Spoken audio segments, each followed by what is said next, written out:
put up in the rafters. Oh Coach. my God, I haven't even thought about that.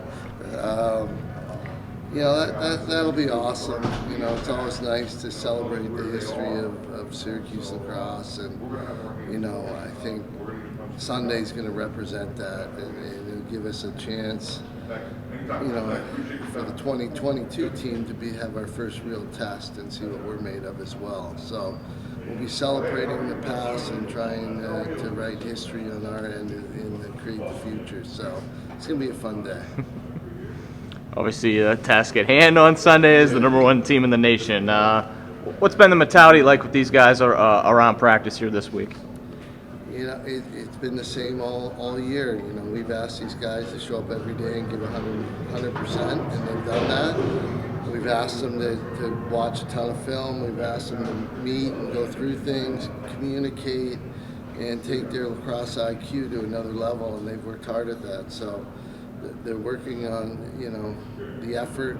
They bring the energy every day, and really the execution is what we hope to get on Sunday. What catches your eye with this Maryland team when you're watching film? They're just a good team. They got some great players. They can put the ball in the back of the net. Their defense gets the ball up off the ground. The ball hits the ground at the end. They pick it up and they start going. So you can't give them up easy opportunities. You got to compete, and you got to try and get some second opportunities yourself. So we're going to do our best, and we're going to work hard, and hopefully things will work out. Gary, I heard last Friday that you left a team dinner early to get to the women's game against Stanford. How important was that? I mean, first, is that true? And second, how important was that for you to get to that game? Well, yeah, we didn't have anything scheduled. I said what I had to say at the beginning of dinner, and the kids finished dinner, and I left, and I went and watched the women's game. Love to support those players that I recruited and brought to Syracuse and coached last year. So, any chance I can support them and help them, I will. Now that you've had over 48 hours to look back on, obviously 28 goals is great, but what did you learn about your team from week one? That, when we played somebody that, we were supposed to have a good game against, they didn't play down to the level of the opponent. They did what we asked them to do, and they brought everything. They brought the energy, they brought the execution, and they played really well. And certainly that score could have been a lot worse, but luckily it allowed us to get everybody in and play everybody we had. And you can't ask for much more for an opening game. And now we go in a different direction where we're going to get tested, and we're going to see what these guys are made out of under pressure. Speaking of getting everyone in, what did you see from both Corsi and Cordes in the offseason that really burned them playing now? Well, they're solid lacrosse players. They understand their role, and they work really hard at it, and they've done a great job. So, I've talked about it before that really everybody on this team, there's a lot of role players that have to do their job, and they have to understand what it is they need to do, and they got to execute it and do it with energy and hustle and hard work, and those two are two kids that do that for sure. Coach, have you promised Joey Spallina the number 22? Have you had a conversation with him? I did. That was a while ago, yeah. But the anticipation is he's going to come in and wear 22, and I can't think of a better guy to do that. The #1 recruit in the country, and he plays with a lot of confidence and very capable, and he's also a team player, and I think that's key. And he needs to kind of help this team have success, and I think he'll do that. And the type of kid he is, he certainly deserves that opportunity to wear 22. Right, and obviously that's a legacy you kind of started.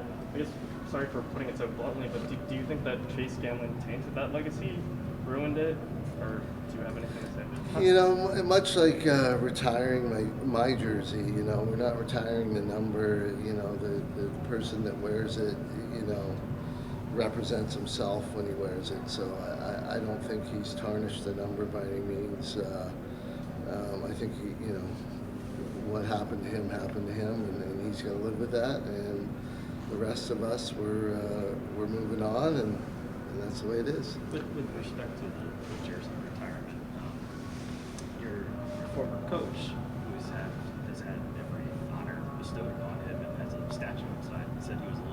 embarrassed by the latest honor going into the Ring of Honor. But for you, what's your feeling? Well, I think it's well deserved. I think I think he's done so much for the university and for the lacrosse program. He created the Syracuse lacrosse, the winningest NCAA program in the country, and he's the one that kicked it off, started it, developed it, and created that legacy where kids want to come play at Syracuse, and it means something. And lacrosse is important here, and that all derives from him as a head coach, John Desko as an assistant, and then John carried it on, and now it's up to me. Coach, what's your best Simi story that you have? Got an hour? He's just, you know what? He was so great at allowing you to take a mental break now and then from the game of lacrosse. We work so hard to be so good at it, and when you least expect it, it's time to pop into a museum or go to a circus or do something fun that is just off the wall. Maybe a Broadway show. Who knows, right? But it's he did things that opened your eyes and made you realize that life's about more than just playing lacrosse. And he certainly taught us how important it was and how to work at it and become successful. But he also taught us that there's a lot more to life. How much? I think that's valuable. How much of him do you see in yourself as a coach, and can you do those things in today's? I don't know if you can do it exactly the same way he did, but I've certainly, learned a lot from him. I've had a lot of coaches in a lot of leagues and a lot of Canada, U.S., a lot of coaching. You learn something from all of them. Certainly he probably had the biggest impact. At the college level, where you go from a teenager into adulthood, and that's like I said, what I really appreciate.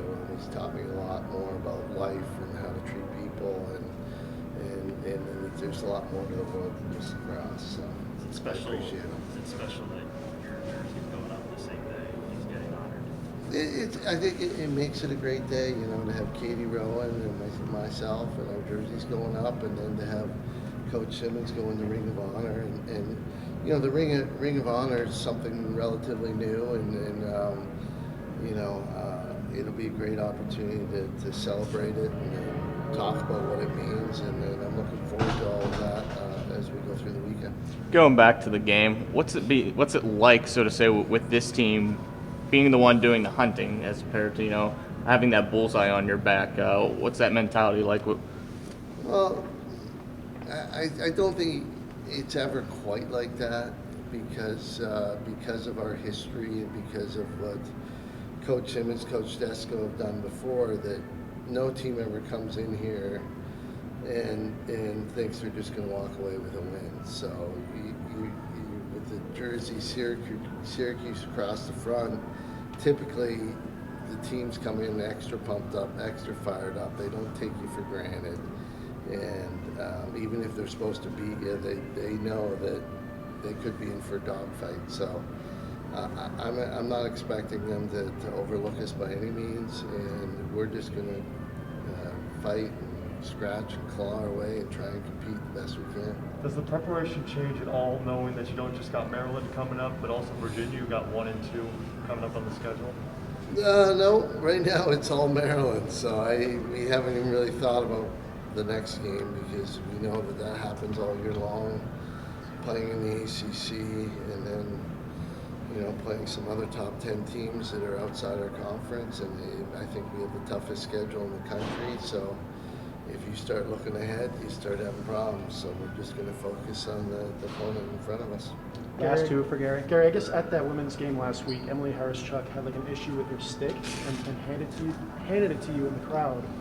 I mean, were you surprised? Not quite like that, but yeah. How did that go then?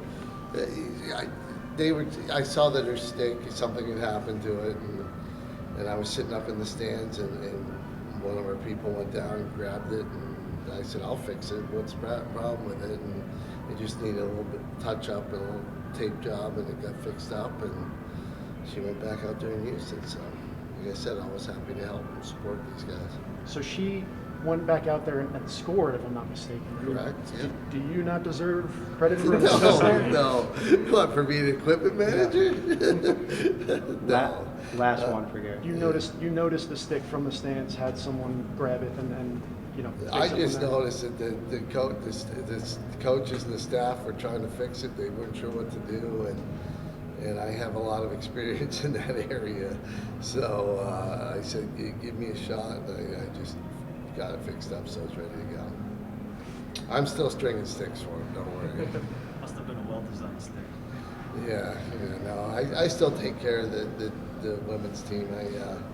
I've strung a lot of their sticks for them. Some of the players like it when I do it versus our manufacturer that does it. So, I'm always happy to do what the team